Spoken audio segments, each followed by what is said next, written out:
Ojalá, ilusión compartida, deseo vivo, esperanza que convoca voluntades. Mejor aún, compromiso, asumir ideas, desafíos y ayudar a pensar. Ojalá también es tarea nuestra y suya, convertir ilusión en realidad de bienestar. Con ustedes, despuntando el día, ojalá. Hola, muy buenas noches a todos y a todas. Sean ustedes bienvenidos y bienvenidas a Ojalá.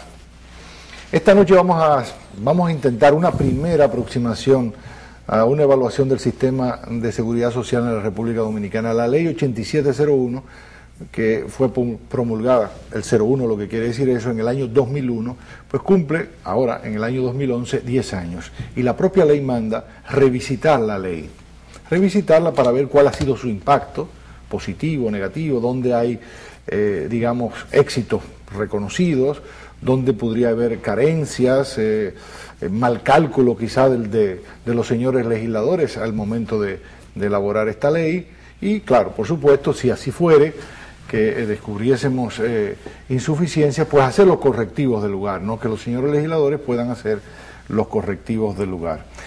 En ese ánimo, este programa ha convocado a médicos salubristas, expertos en políticas públicas y sociales, pero que sobre todo ha venido dándole seguimiento al tema de la seguridad social en nuestro país, el doctor Pedro Luis Castellanos, como una forma de contribuir a lo que podría ser esa evaluación, adelantar un poquito, ¿no?, de enriquecer el debate con ese ánimo. De modo que vamos a hablar sobre eso, pero antes de entrar a hablar sobre eso, vamos a dedicar 2 bloques a eso. Hay una noticia que a muchos nos sorprendió, probablemente a usted también en su casa, que apareció en los diarios, pues también lo vimos en los telediarios, de que la aseguradora de riesgos laborales, pues de repente ha encontrado un dinero que le está sobrando, ¿no? Y bueno, ¿qué vamos a hacer con este dinero? Y este dinero son 10.000 millones de pesos. Y bueno, estos señores del Consejo Nacional de la Seguridad Social se reunieron, mejor dicho, y decidieron devolver ese dinero. No lo vamos a necesitar, esto ha sobrado aquí. Un poco esa es la lectura, claro, lo estoy diciendo de la manera más vulgar posible, ¿no? Pero Luis Castellano lo va a explicar con toda la verdad, con todo el rigor. De repente, bueno, pues ha sobrado 10.000 millones, 7.000 para los empresarios privados, vamos a dárselo, 3.000 a los señores del gobierno, que son empleadores también, y bueno, y a los señores sindicalistas que han facilitado toda esta aprobación, porque votan allí en el Consejo Nacional de la Seguridad Social, pues les vamos a dar 60 millones de pesos. 60 millones de pesos, creo que en 5 años, si no me equivoco, para la formación, etcétera, etcétera. Entonces, bueno, esto es increíble, cuando uno sabe que las pensiones son bajísimas, cuando uno sabe que muchas personas se accidentan y no logran, ¿verdad?, que se le pague, no indemnice, sino pero que se le acompañe para que pueda sobrepasar esa situación, etcétera, etcétera. Todo lo que tiene que ver con los accidentes de trabajo, ¿no? De eso vamos a hablar en este primer bloque. Pero Luis, buenas noches. Nos gustaría una explicación, que tú nos expliques, porque uno ve esta noticia y uno como que no entiende bien. ¿Es que está sobrando dinero, Pedro Luis? Mira, puede ser que sí, pero si algo hay que hacer es manejarse con prudencia mientras no hay seguridad de que se esté cumpliendo con los beneficios que la propia ley concede a los trabajadores. Para tener una idea, por ejemplo, las pensiones por discapacidad, por ejemplo, reclamadas, son mucho menos de lo esperado, pero de las reclamadas apenas se otorga menos de la mitad, se ha logrado otorgar. Entonces, ¿cómo sacamos la cuenta de lo necesario? ¿Por las otorgadas o por las solicitadas? ¿O por las que no fueron solicitadas pero debieron haberlo sido? Por ejemplo, ¿no? Sí. El tema de la... ¿Esa evaluación no se ha hecho?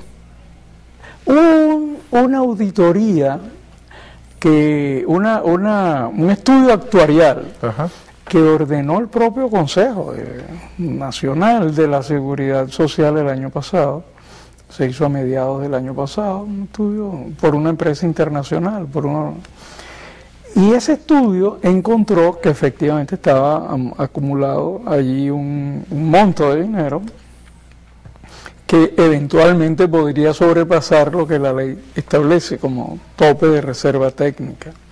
Pero es interesante que siendo una empresa que no tiene nada que ver con intereses o cosas de ese tipo en el país, entre sus recomendaciones estuvo que no se tocara la cotización, que se siguiera acumulando el fondo, que no se modificara hasta tanto se pudiera tener seguridad de cuál es realmente el monto requerido para satisfacer la demanda insatisfecha de acuerdo a los derechos de los trabajadores. Clarísimo.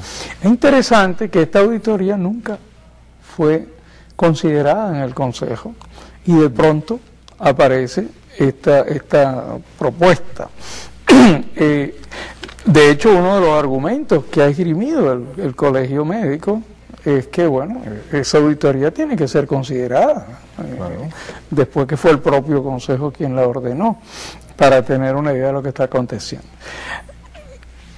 Por otro lado, aún en el supuesto de que hubiera dinero mayor del que el tope de reserva técnica que la ley establece, aún así, el Consejo no tiene atribución legal para disponer de ese dinero para pagar cotizaciones, como tampoco lo tiene para disponer ese dinero para subsidiar a ninguna prestadora, aun cuando esa prestadora fuera el Instituto de Seguro Social.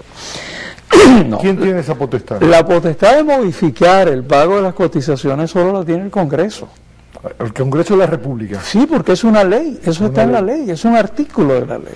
El Consejo no puede modificar. Entre las atribuciones del Consejo no está...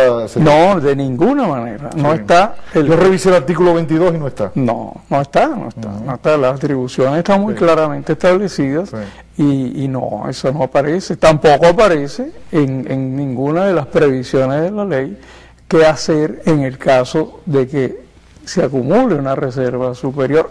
Uno supone que obviamente lo que habría que hacer en ese caso, con las pruebas en la mano, pues modificar el monto de la cotización, pero eso solo lo puede hacer el Congreso. El Consejo no tiene atribuciones para hacer eso, eso está, por lo menos para mí, que no soy abogado, yo lo he encontrado en la por la lectura de ciudadano común que uno hace de la ley, ¿verdad? No está. No está. Yo la leí también y no encontré. No está en la ley, no está en la ley. Entonces, por un lado está eso, de que es un exceso de atribuciones que no están, no le corresponden al Consejo, pero por el otro lado está cuál es el mensaje que se transmite, digamos, con esto, ¿no? Ahí hay dos mensajes que son lamentables para la ciudadanía, uno, y el otro para los beneficiarios, para los trabajadores. ¿Qué pensará en este momento aquella familia o aquel trabajador que demandó su pensión por discapacidad y no se la dieron? Sí. Y ahora le dicen que está sobrando el dinero. Sí. O sea, que entonces no era por falta de recursos. Claro. O sea, hay un mensaje que definitivamente no habla de fortalecer la condición de derechohabiente, digamos, del ciudadano beneficiario. Pero por el otro lado hay un mensaje a la ciudadanía general. Y es que, mire, el sistema de seguridad social es una entidad pública. Es un ente público, es un órgano, un sistema, además de alto interés público, es un órgano público que tiene un consejo para que lo funcione, pero si algo queda claro en la ley es que incluso el Estado es responsable en última instancia del funcionamiento general del sistema.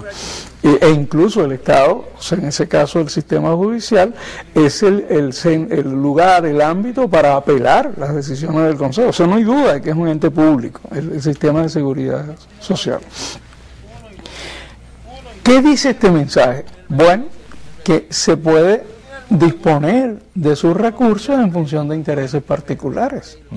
Los recursos de ese sistema no son de ningún sector, son del sistema. Claro. Y son para lo que la ley específicamente dice que debe hacerse. Por ejemplo, si hay más dinero del que corresponde y se puede demostrar, y eso va al Congreso y y se discute en el Congreso. Bueno, pero hay cosas que se pueden invertir que sí permite la ley, por ejemplo, mejorar las prestaciones a los trabajadores, mejorar la capacitación de lo que le corresponde a la DIDA, no a las centrales sindicales. Sí, a la DIDA. Debió haberse asignado en todo caso, si esa era la intención, asignarle recursos a la DIDA y que la DIDA hiciera convenios con las diferentes centrales. El hecho de otorgar 60 millones a las centrales sindicales, léase los que allí votaron, representantes obreros que allí votaron, que son las tres centrales más le grandes, hace un daño tremendo a la imagen de esos sindicalistas, porque la lectura que yo le doy, y debo ser malicioso en esto, es que estos señores le han comprado el voto por 60 millones. No estoy diciendo de que sea así. Lo que digo es la lectura que propicia ese tipo de cosas. Ahora, yo quiero ser justo de que uno de los representantes sindicales en el Consejo no votó. Se abstuvo de votar por esa decisión. Aunque la central que él representa firmó el acuerdo. El acuerdo llega al Consejo sobre la base de un acuerdo firmado previamente, tripartito, entre el sector empresarial, el sector empleador, las centrales sindicales y el gobierno. Así llega al Consejo la propuesta. En ese documento, que es extra Consejo, la central sindical que este compañero representa firmó eso, pero él no votó. Hay un compañero que merece... ¿Quién es él? ¿Pepe Abreu? No, Pepe no es miembro del Consejo. Ah, Pepe no es miembro. Sí, hay un representante de Senos. Hay un representante del Seno que no firmó. Yo creo que no es tanto... Y sé que Magino Corporán no firmó, no, tampoco como representante de los discapacitados. En general no votaron, no aprobaron. El Colegio de Médicos, que hay que reconocer que ha tenido una posición muy digna en este tema. El doctor Fulgencio Severino ha dado la pelea. Sí. Interesante, ha dado la pelea, aunque eso no le correspondería al Colegio Médico, pero es una demostración de interés ciudadano, sí, digamos, que ha dado el Colegio Médico en este caso. Muy bien. Magino Corporán, que representa a los discapacitados, sí, persona con discapacidad, también es un dirigente de Foro Ciudadano, sí, pero ahí está como un sector de discapacidad. No estuvo de acuerdo con eso. No, tampoco estuvieron de acuerdo los representantes de otros profesionales. Hay enfermería. Hay un representante que... No, hay una de enfermería que tampoco votó, y hay una que representa otros profesionales, una persona. Y esta persona que representa a una de las centrales sindicales. En realidad, ahí hay otro problema. Pudo haber votado en contra de la mayoría. La votación se hizo bastante irregular, pero ya esos son detalles. Fue una votación, no tenía por qué haber sido además de esa manera, ¿no? Atropellada, no se contaron los votos, etcétera. Pero bueno, como que se quería salir rápido de la cosa. Pero pudo haber estado la mayoría en contra. El Consejo tiene más de 20 personas, pero basta que estén de acuerdo los tres que tienen derecho a veto. Sí. Para que eso se imponga. Y este es otro mensaje que queda claro para la ciudadanía. Esta es una de las consecuencias del hecho de que los regulados dominan el organismo regulador. Sí. Eso en el lenguaje, digamos, de políticas públicas, políticas de desarrollo, se llama captura. Sí, captura, secuestro. O secuestro, ¿no? Sí. Cuando un órgano que se supone que tiene que velar y regular a todos los componentes del sistema termina controlado por uno de esos componentes que se beneficia de las decisiones. Entonces, a la hora de evaluar, eso es algo que va a haber que tomar en cuenta. O sea, ¿qué significa el hecho de que haya algunos sectores que tienen derecho a vetar incluso las agendas de reuniones? Si uno piensa que si el Estado es en última instancia el responsable, a lo sumo solo el Estado podría tener esa función de vetar. Pero Luis, entonces, si te he entendido, un poco para recapitular y la gente quizás pueda tener un día clarita y breve, lo primero que habría que hacer entonces es evaluar, ¿verdad?, el desempeño que ha habido, ¿no? O sea, ir más allá de aquel ejercicio actuarial que se hizo, ¿verdad?, de ver si realmente se ha funcionado adecuadamente, si has respondido a las necesidades, a los derechos que tienen los trabajadores. Y luego entonces quizás calcular el costo de eso. Exactamente. Calcular el costo. Y si hubiese ese dinero sobrante, pues reunir a los legisladores, ¿no? Si se quiere reducir lo que entra a la administradora de riesgos laborales, solo lo puede hacer el Congreso. Solo hacer el Congreso. Pero también se puede invertir si es que hay sobrante, pero solo en cosas que la ley establece que son las funciones de esa administradora de riesgos laborales, que tiene que ver, puede invertirse en mejorar los esfuerzos para que los trabajadores y los empresarios conozcan los mecanismos de notificar los accidentes y enfermedades laborales. Podría mejorarse en fortalecer la capacidad técnica de la atención, de la prevención también de accidentes. Claro, la prevención. Por ejemplo, la ley establece que corresponde al Ministerio del Trabajo elaborar una política y un plan de prevención de enfermedades y accidentes laborales. Parte de esos esfuerzos se podrían financiar porque la ley lo permite, o sea, es para eso que corresponde, pero la ley no establece por ninguna parte que pueda usarse para pagar cotizaciones, aunque se disfrace como préstamo. En el fondo es que no van a entrar los ingresos de las cotizaciones durante por lo menos 4 años para la aseguradora de riesgos laborales. Muy bien, Pedro Luis. Pues ya escucharon ustedes, lamentablemente se ha dado un paso incorrecto.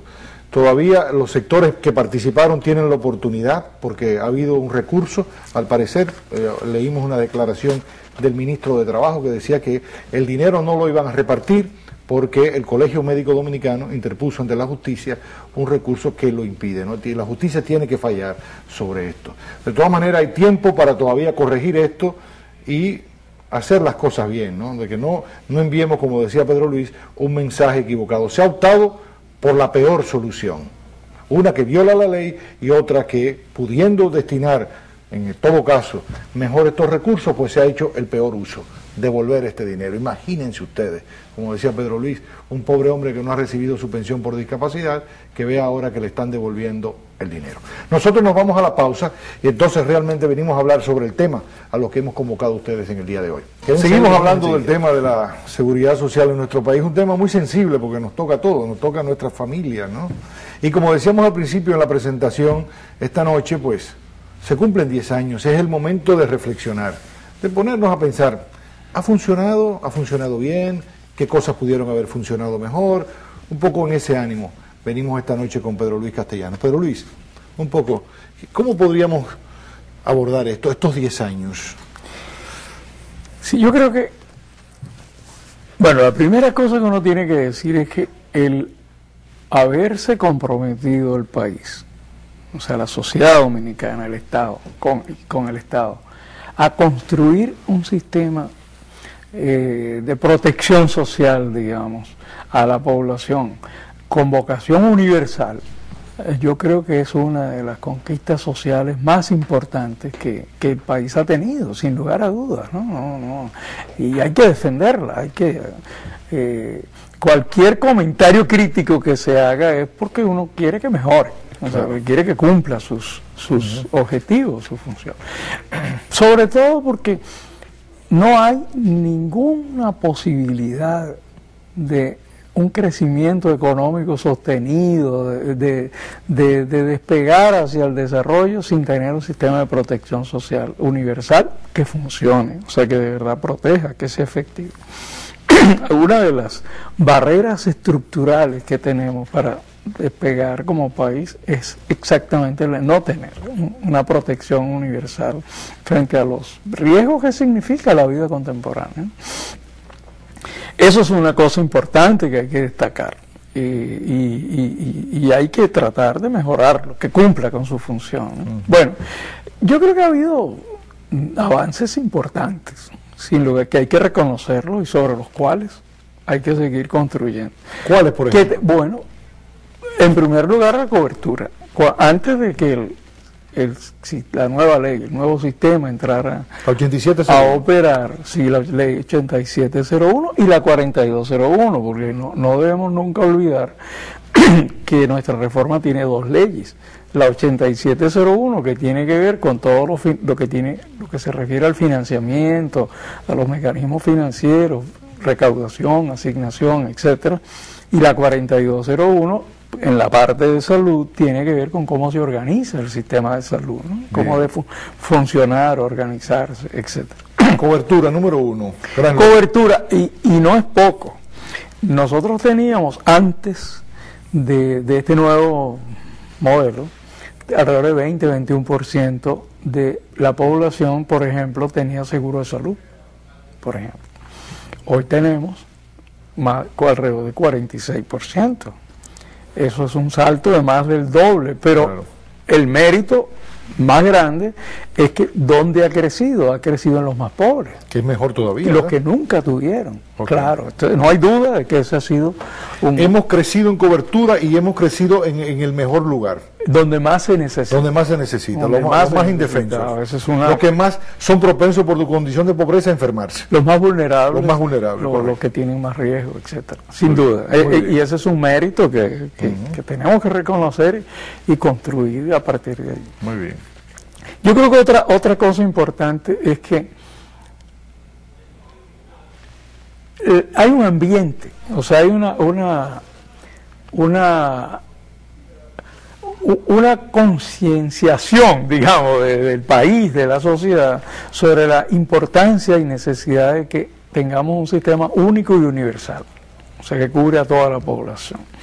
Claro, hay mensajes, después vamos a ver los errores, las limitaciones, hay mensajes que desdibujan un poco ese ambiente, ese mensaje central, pero cuando teníamos el viejo Instituto de Seguridad Social, la imagen es que ese era un instituto para algunos trabajadores.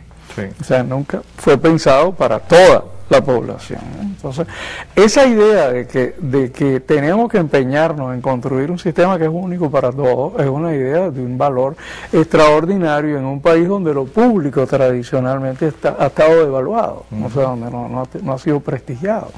Entonces, esa es una idea importante. Y yo diría que hay otros beneficios. No me quiero referir a los beneficios que ha tenido, que ha ocurrido el sector financiero, los intermediarios financieros, porque sin duda han tenido muchos beneficios, más de lo que deberían, pienso yo. Pero yo quisiera verlo desde el punto de vista de qué beneficio ha tenido la gente. Miren, el seguro de salud, por ejemplo, el seguro familiar de salud, yo tengo testimonios y los conocemos y hemos hablado, familia verdaderamente pobre, que entra al régimen subsidiado del seguro familiar de salud, mira, la vida le cambia. La vida le cambia. Y le cambia positivamente. Tener una tarjeta de esa de Senasa le cambia la vida. Le cambia y le cambia positivamente, con todas las limitaciones que luego vamos a ver. Pero entonces, eso le ha generado, por ejemplo, a un sector de la población que es el sector marginado, excluido socialmente, etcétera. Aquellos que ganan menos de pronto se siente que tiene derechos. Sí. Y va a un servicio no en la misma.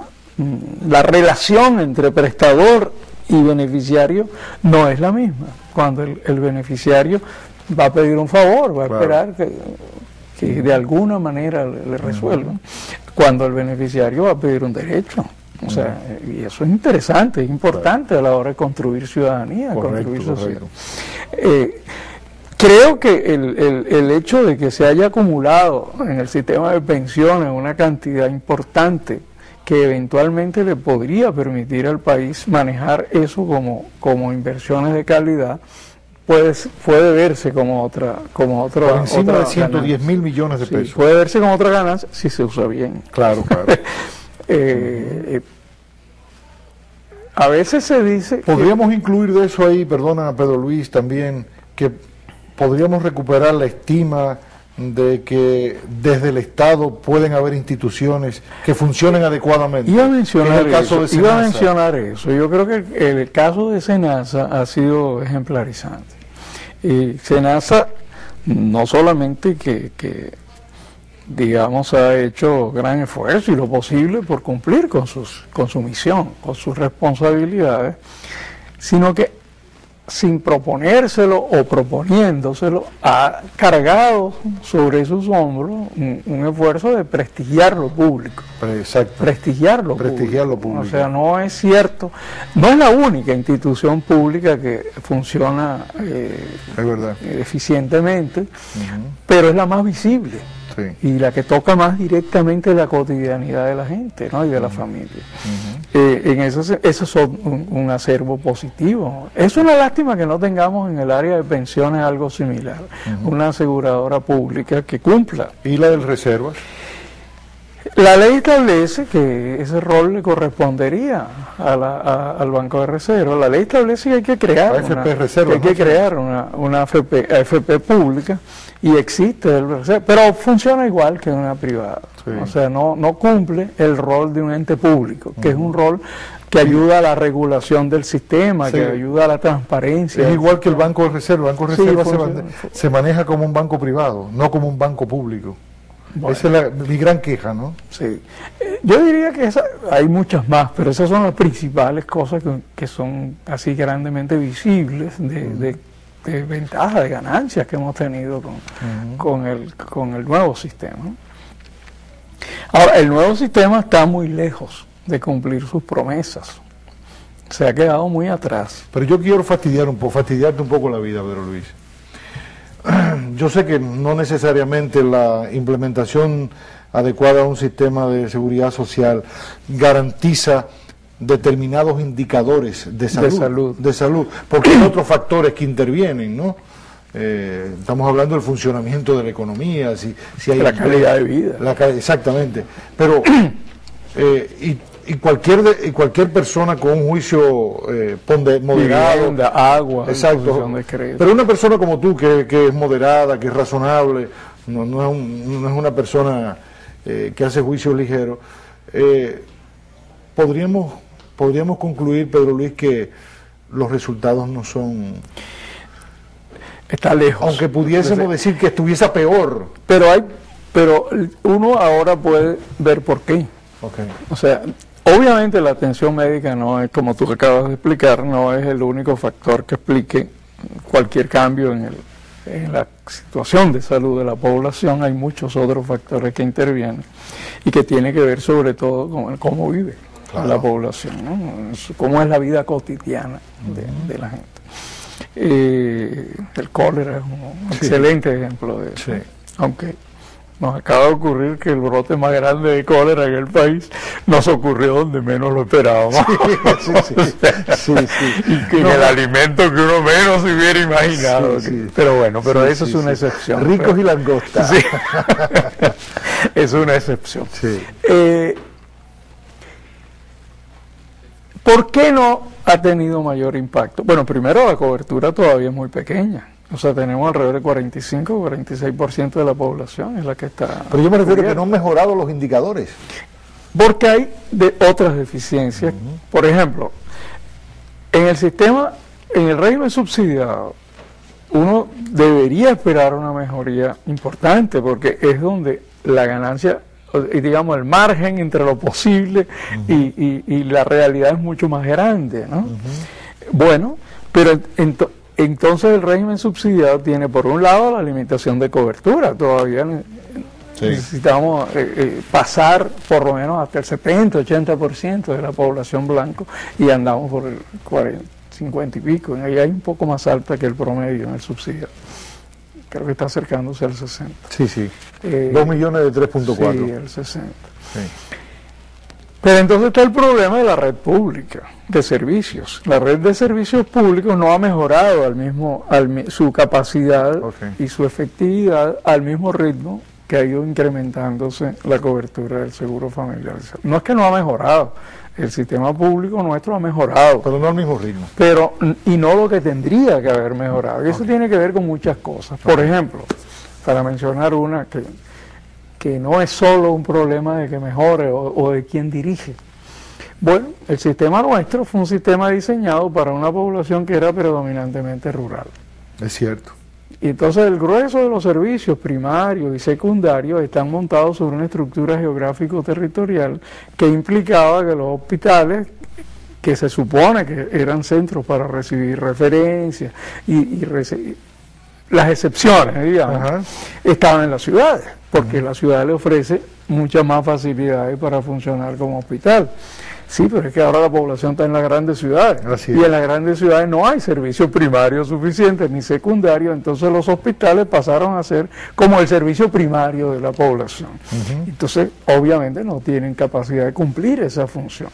Y la calidad deja mucho que desear, porque yo no sé, todo aquel que haya tenido la oportunidad de ir a un servicio de emergencia de un hospital nuestro, de una gran ciudad, bueno, sabe a qué me estoy refiriendo. Sí, y las dificultades con que se ve afrontado ese personal, esa institución para responder a la demanda que tiene encima. Pero es que ahí está, desde el que fue víctima de un balazo hasta el que va porque le duele la cabeza o porque es diabético y se descontroló, y etcétera, cosas que no tendrían que estar allí, ¿no? Etcétera. Entonces ese es uno de los elementos. El régimen subsidiado, el seguro familiar de salud, para que tenga un impacto mayor, necesita que el sistema de salud público mejore su capacidad de responder a las necesidades y problemas de salud de la población. Mejore mucho más, y eso implica desarrollar una red primaria efectiva, elevar la capacidad resolutiva de ese nivel primario de atención, elevar la capacidad técnica, la oferta tecnológica que puede tener, reestructurar las redes de otra manera, para que sean redes que no estén organizadas mirándose el ombligo, mirando hacia adentro. Uno ve las instituciones de salud y muchas de las decisiones que se toman, ya no hablo del sistema, sino de los establecimientos, tienen que ver, son tomadas en función de la comodidad o de las necesidades del personal de la institución, no en función de facilitar o de responder a las necesidades de la población a la cual sirve. Hay muchas cosas ahí que hacen que todavía no sea suficientemente impacta en el subsidiado. En el contributivo hay otros problemas, en el caso de salud, y es que, mira, uno de los problemas graves de nuestro sistema de salud es el alto gasto familiar de bolsillo. Gasto de bolsillo, ¿no? El costo que significa para una familia el tener una persona que demanda, que requiere una atención médica. En el momento que necesita la atención, o sea, en el que tiene la menor capacidad para negociar, tiene un alto costo, sea el sistema público, sea el sistema privado. En el sistema privado... ¿Por dónde anda el gasto médico? Que recuerdo una vez que tú... El país, sí, que tú, la inversión en salud del país anda alrededor del 7% del Producto Interno Bruto. ¿Y cómo se reparte? De eso, el Estado, el público pone, bueno, depende del año, pero 1.5, 1.6, y el aporte empresarial anda, bueno, ahora con el seguro familiar de salud ha subido un poco, pero supongamos que sumando los aportes al seguro familiar de salud más los aportes propiamente empresariales andemos por el 2 o el 3%, quiere decir que 4.5%. La mitad del gasto de la inversión nacional en salud, alrededor del 50%, sale del bolsillo de las familias dominicanas en el momento que necesitan la atención. Vamos a repetir eso, Pedro Luis. 7% del Producto Interno Bruto. Alrededor de 3.5. Médico de salud, gasto de salud. Llámalo inversión. Inversión en salud. 7%. Alrededor de 7, 8%. 1.5 el Estado. Bueno, más o menos. 3 ha subido, si le sumamos el seguro familiar de salud, puede andar por el 2%. Digamos 2. Sí. 2. Y el sector privado. Más o menos la 3, cantidad. 2, igual 4. Entonces queda 3.5% del PIB, más o menos, que lo pone la familia. Terrible. Vamos a la pausa. Eso es terrible, ¿eh? Eso es terrible. Con Pedro Luis Castellanos, médico, salubrista, experto en políticas públicas y sociales, estamos conversando, haciendo una evaluación de los 10 primeros años de la ley 8701 y de la 4201, ¿verdad?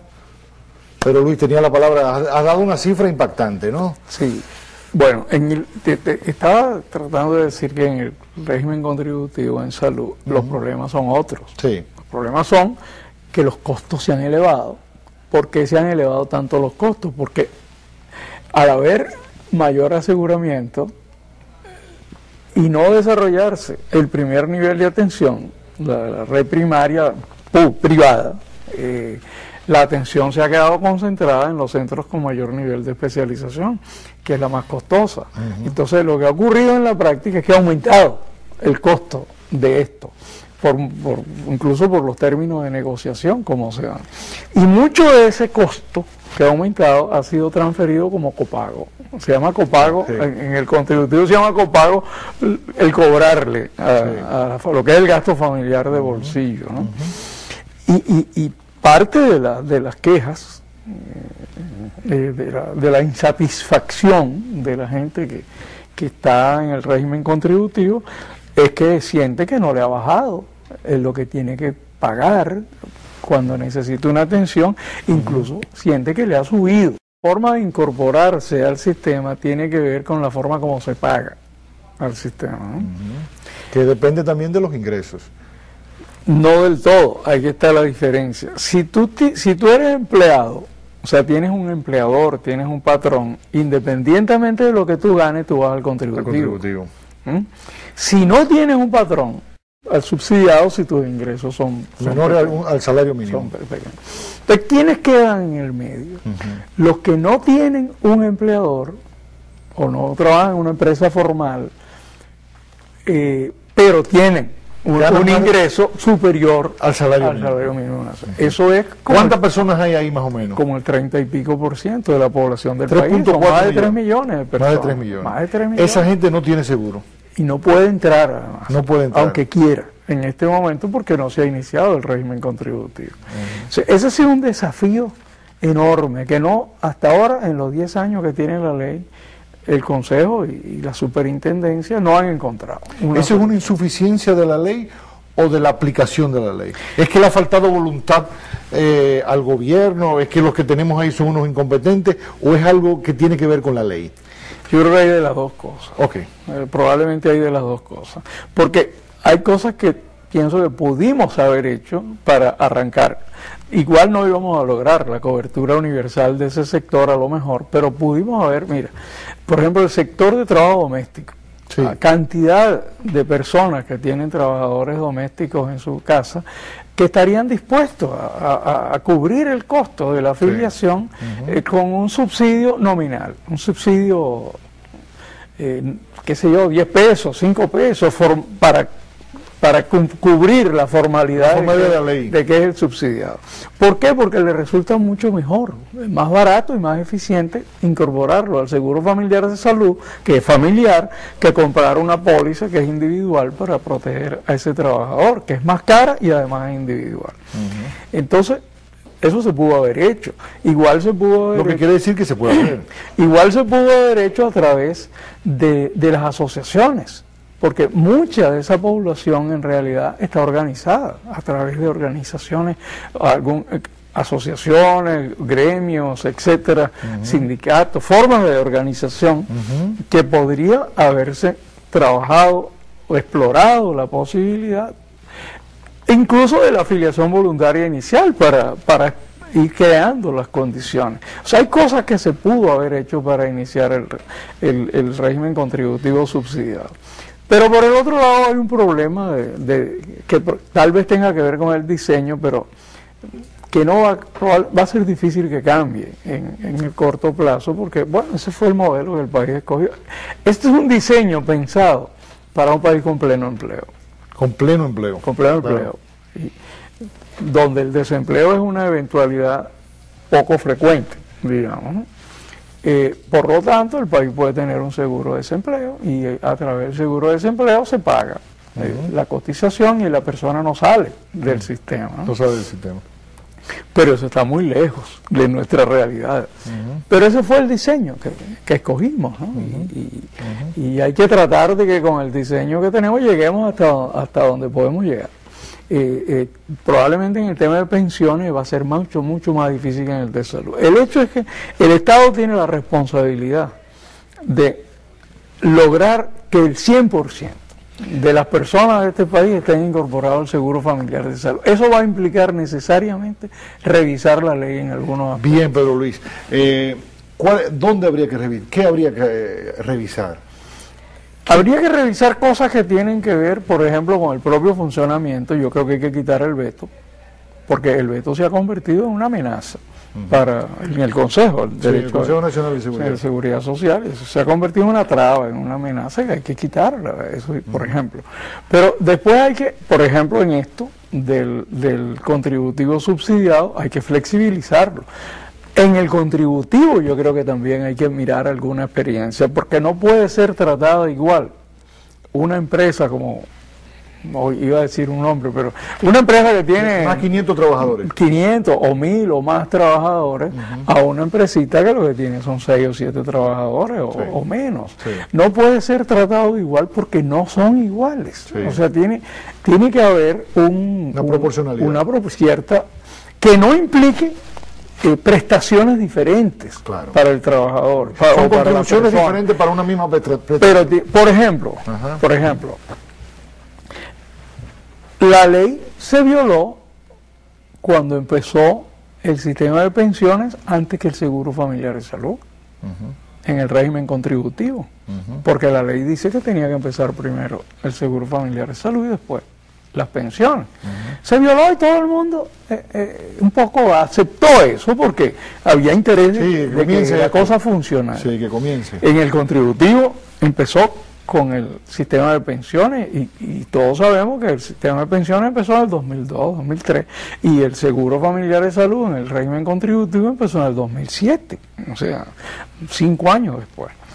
¿Por qué no se puede pensar para favorecer la inscripción de los que están fuera del sistema, que empiece afiliándose por el seguro de salud y un tiempo después se incorpore en el seguro de pensiones? Es razonable. Eso le reduciría mucho el impacto inicial de algunos sectores que no, en el régimen, estoy hablando del contributivo subsidiado, ¿no?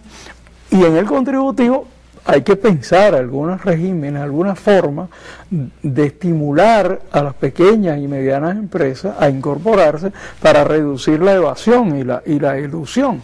Porque una de las cosas que hace la empresa para reducir el impacto que es, bueno, el salario lo divide de tal manera que la parte pequeña del salario en realidad corresponde al salario mínimo o por ahí, porque es obligatorio, no puede ser menos que eso. Pero el grueso del ingreso de ese trabajador se lo están dando de otra manera que no pasa a ser parte de la base de cotización para la tesorería. Eso son vueltas que los empresarios la encuentran porque simplemente, sobre todo los pequeños y medianos empresarios, no pueden. Para sobrevivir. No pueden de otra manera sobrevivir. Así es. Entonces, el asunto es que hay que pensar la reforma de la ley desde la perspectiva de los beneficiarios, o sea, desde la perspectiva de las personas que son beneficiarias y de los que son los empleadores. Hay muchas cosas que se podrían revisar a la luz de la experiencia en la parte de salud. En la parte de pensiones es un poco más compleja, más delicada, pero hay cosas claras que hay que modificar. Por ejemplo, para dar algunos detalles. Por ejemplo, si usted es trabajador y está cotizando a través de la empresa, trabajador de una empresa formal, pues está inscrito en el régimen contributivo y tiene en seguro de pensión. Y usted llega a los 60 años, usted puede seguir trabajando 5 años más, 7 años más. Pero si usted después de los 60 años muere, su familia no tiene pensión de sobrevivencia. ¡Qué barbaridad! Porque a los 60 años se le quita. Aunque haya cotizado 20. Ah, no, pero eso no puede ser. Bueno, pero eso es así. Otro ejemplo de cosas que se pueden mejorar y que se pueden modificar. Si una persona muere, un trabajador muere, una persona afiliada al régimen contributivo y muere con derecho a pensión, su familia tiene que reclamar antes de completar todo el procedimiento antes de 2 años después de la muerte. Porque si no lo completa antes de esos 2 años, caduca. ¿Y a dónde va el dinero? ¿A dónde? A la aseguradora privada, no a la AFP, ni siquiera a la AFP, porque las AFP contratan un seguro de vida con una aseguradora privada. A la aseguradora privada que daba el seguro de vida pasa a ser parte de su beneficio. y la familia lo perdió. Entonces, ¿qué es lo que hacen? Ponen la mayor traba Pero, por posible. favor, la mayor traba, clarísimo. Posible, para que corra el tiempo. Para que corra el tiempo. Claro. Esos son ejemplos de detalles sí. que tiene la ley que podrían ser mejorados. Que deben ser corregidos. Pero Luis, se nos agotó el tiempo, muchísimas gracias. Bueno, ya escucharon ustedes, ¿no? Se puede mejorar. Ha habido logros. Y bueno, usted anotando, y a los señores legisladores que vayan anotando, ¿verdad?, cuando venga la oportunidad. Hay una obligación de que tiene que hacerse este año, ¿verdad, Pedro Luis? La ley establece que a los 10 años se cumplen en mayo. Hay que decir que el Consejo Nacional está convocando un foro evaluativo abierto en el cual estamos varios sectores preparándonos para participar y aportar en ese proceso evaluativo. Bueno, pues ya nos adelantamos a esa convocatoria del Consejo.